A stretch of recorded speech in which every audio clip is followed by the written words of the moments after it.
Okay? So I'm your best friend. I'm everybody's best. It's every man's prerogative to be every man's friend, and I am every man's friend. I'm not going to sit here and look. You come walk up to me and say, "Look, I'm sorry. I used to be that way." You think I'm not going to forgive you? I'm trying to be like God. God is quick to forgive, slow to anger. But you know, I've been watching this madness unfold for a long time, and I've had it. I've had it up to here, man. I'm sick and tired of this trajectory we're on as a species, a civilization, a so-called civilized society. I'm sick of it. I've had it. I am indignant. I get it. This is what Alex Jones and I have in common. So as much as I disapprove of him going off and saying GD, he justifies that by saying it's not what you mean. It just means, you know, I'm not damning God. It's not using the Lord's name in vain. It's about condemning these people and their behavior. But we're not to do that. You know, so I disagree with him there. But on the same hand, I admire the man's unbridled passion. Because I'm like that too. That's what you're seeing here. This indignation, it's unbridled passion. I've had it. I'm done. That's why I would trust Alex Jones to run the Federal Reserve. And that's the highest compliment I could pay anybody. Okay, and I would say that about so many people. Dane Wigington was on the show recently. I would trust him implicitly. I would trust so many people. My own family. I'd trust either one of my daughters to run the Federal Reserve. I would trust so many people. I'm not going to start naming everybody's name out there, but I could disagree here and there, and I'm talking about a lot of devout liberals I would trust to run the Federal Reserve, because if you're real, you're real. If you're upright and a decent person, if you believe in equality, if you're an egalitarian, okay, you're a good American, and I will trust you, okay, that we believe the same things. You're willing to fight the good fight of justice, social, political, economic justice. That's the most important one of all. All our problems will disappear if we could just have economic justice on earth and real progress. I digress constantly, I know, but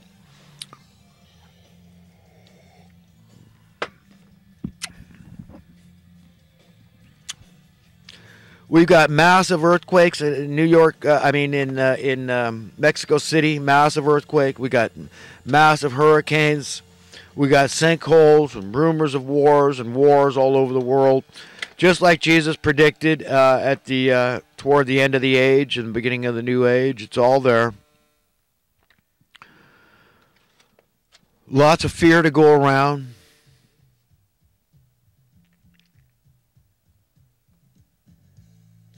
Intrepidation to go around, plenty. Got more terrorism in Britain, right down the road from Paul Joseph Watson, he said. It's 5 minutes or 10 minutes away, he said, from where he is working. Trump did a pretty phenomenal UN speech. I still don't think he ought to rattle the cage of this freak over North Korea. But, you know, this nuclear thing, I don't believe in the nuclear threat, as I have already pointed to evidence suggesting, look, God's in control of that. That, yeah, he let Hiroshima and Nagasaki happen, but it's not going to happen anymore. There's never going to be another population center. That's my prediction. That's what I believe with the evidence I have. I'm not a seer. I'm not a prophet. I'm not predicting the future. All I'm saying, that is what I firmly believe from the evidence I have. That God put his foot down after Hiroshima and Nagasaki, and there'll never be another nuclear attack, another hydrogen attack on any population centers ever again. It's going to be conventional or nothing. So if we just say, look, what if they held a war and nobody came? If it's a dubious war, that's how it ought to be. All the good troops ought to just say, no, I'm not going to that. I'll pick and choose. I'll go for the right cause, but I'm not going to that one. That's what it's got to be like. And these evildoers are just going to start seething with hatred. It's going to get hotter and hotter in the kitchen as God puts his foot down, as the Spirit of truth descends upon the earth more and more and more and more. And like leaven in the dough, it's going to spread all through the dough. And those that don't want heaven on earth, they're not going to be here. And believe me, there's a whole heck of a lot of people that don't want to be in heaven. And that's hard for a normal, decent, upright person to wrap their mind around. What do you mean you don't want to be in heaven? What do you mean, a world where I don't have an advantage? That's what they'll say. What, a world where I don't have the copyright to the money and that vast, unlimited power thereof? No. I like this world. I like the imbalance. I like the wealth disparity. That's worked in my favor. I like this system. I like crony capitalism. I like fascism, whatever you want to call it. I like the current state of affairs. It's working fine for me. I'm well heeled. I'm a Laodicean. Yeah, they don't want to be in heaven. And even if somebody doesn't actually externalize it consciously, it's still there. That evil is in their heart. That's what needs to be purged. They need to beg God. They need to get on their face and say, God, reveal to me. But will they? I don't know. It's every man's prerogative, every woman's prerogative to do it themselves, to make their own decision of where they go from here. To say, is it my life? Is that all that matters? I please myself? All that matters is my own decisions? Or does it matter what God's opinion is overall? Is that the most overriding, superseding thing I need to ask about, my philosophy, my belief system, my opinion, okay, how I live my life, okay, who's really deciding? Did I create myself? Did my parents? Whose life is this? Sure, you have the freedom of power of choice, but, okay, it's not your life because you didn't make it. You own the power temporarily, but that could be taken away today. As we all know, we're mortal beings. And we never know when our last breath is going to be. None of us. It's very insecure, very temporal. So why would we live for just this world, just this existence? I say no. Invest wholly in understanding that we're God's property. This is His life. We should let Him live it through us and just be good reflections, good representatives, good friends to humanity, and fight the good fight. And work toward bringing our family out of the depths, out of the muck and mire, okay, to be free, all of us, completely free. Work toward that heaven. Because God can't be stuck between a rock and a hard spot forever. He's not going to say, oh, yeah, well, just keep letting the saints be bullied, the upright, decent people, my friends. Okay, he's not going to just let us be bullied in perpetuity. No, there's got to be an end to this mess eventually. And there will be an end to this mess eventually.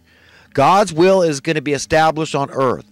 One way or another, sooner or later, God's will is going to be achieved, accomplished, realized upon earth. And not all the collective combined forces by and for darkness are going to be able to prevent it. So all you evildoers out there, put that in your pipe and smoke it. Okay? That's what's going to happen.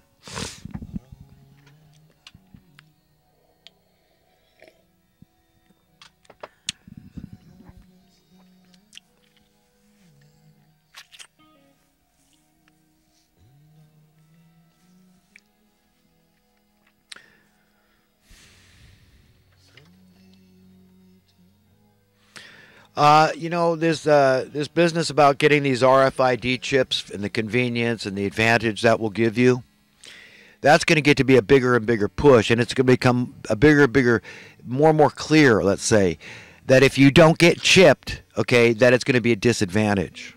And I want to go through that a little bit. I wrote up a little bit on that. This is a current event that's going on right now. It's a big deal. A lot of people are asking, is this the mark of the beast? But how many of those people are saying, yeah, but you know what? I love my life in this world. I'm a good Laodicean, and the disadvantages are too great. I'm going to go for the chip. And it's going to be interesting to see how this thing unfolds. All those people you thought would never get chipped, and you find out they end up being chipped. And all those persons you thought were going to get a chip said, no, I'm jumping ship. That's where I draw the line. It's going to be very interesting how this thing unfolds. I implore anyone listening to resist unto death if necessary. This getting chipped business.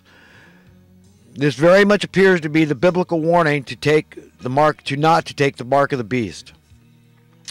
The temptation to just get it over with and get it out of the way, get chipped, will become increasingly and incrementally